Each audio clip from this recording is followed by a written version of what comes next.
Well, guys, for the first time in a while, you don't get to play ranked teams this weekend. I mean, how much does that maybe help you guys a little bit to play somebody who's not ranked in the polls?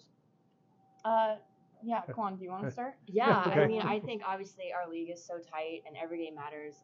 We're kind of right in the thick of it for competing for home ice for playoffs, and that's really our goal.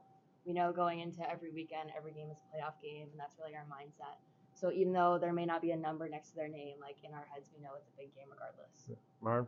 Yeah, I think coming off break, we had tough teams to play against, and so I think we're not satisfied with our performances these last couple weekends. So I think going into this weekend, we have improvements that we want to make, and we want to go back to, I think, what was working for us in the first half, which is just playing a hard physical game, and hitting the details. Yeah, I think one thing we talked about was these teams right now are below us in the standings, VCAC. So for us, they're must-win games. So that's kind of the main focus for us. Doesn't matter if they're ranked or not. Do you guys, and we'll go down the line this way, do you guys feel like right now, Coach is saying you kind of have everything in front of you? Obviously, you've gone through a bit of a gauntlet, but you still have all these opportunities ahead. Is that kind of where your mindset is right now? Yeah, I mean, there's nothing we can do to change the past 4 games for us. All we can do is kind of learn from it and focus on what we do good and not like stray away from anything just because the past couple games haven't worked out in our favor. Yeah, I think just looking ahead to these next couple games, there are opportunities for us to kind of make a statement after these last couple weekends, and so I think we just want to approach them as a playoff game and know that they are incredibly important for playoffs.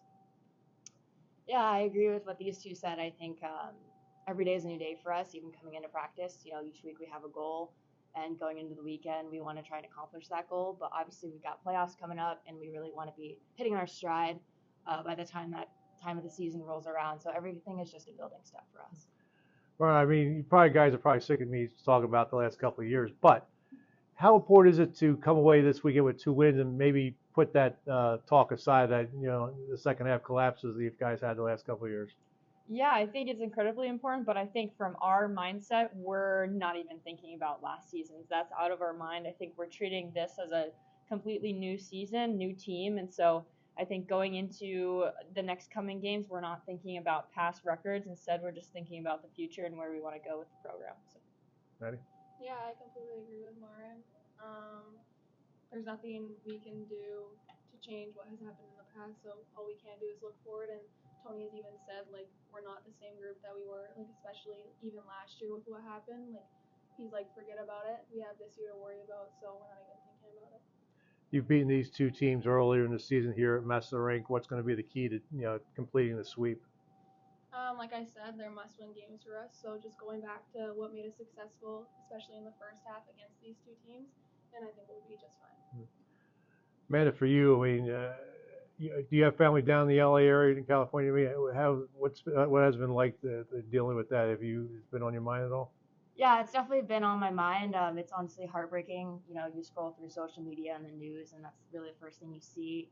I think it's obviously means a lot to me and my family, especially my parents. Both of them grew up just about like 15 minutes away from both the Eaton fire and the Palisades fire, and we've had loved ones and friends have to evacuate. I remember my dad was telling me a neighborhood burned down that he used to go see Christmas lights in. So honestly, it's really hard, but I'm so thankful for all the men and women on the front lines, fighting their best, doing their best. I know containment has been up, but I've seen our community come out, and I know how strong LA is, and I'm so proud of us, and I know we'll get through this. How do you, obviously, be on your mind? Of course, you have school on your mind. You have playing hockey on your mind. How do you try to juggle all that? Yeah, I think there's a time and place for everything. You know, when you're at the rink, you're worrying about hockey. When you're in the classroom, you're worrying about that. But sometimes when I'm at home, just checking in at night, seeing how things are up to. But I definitely think like it's manageable, and there's a time and a place for everything like that.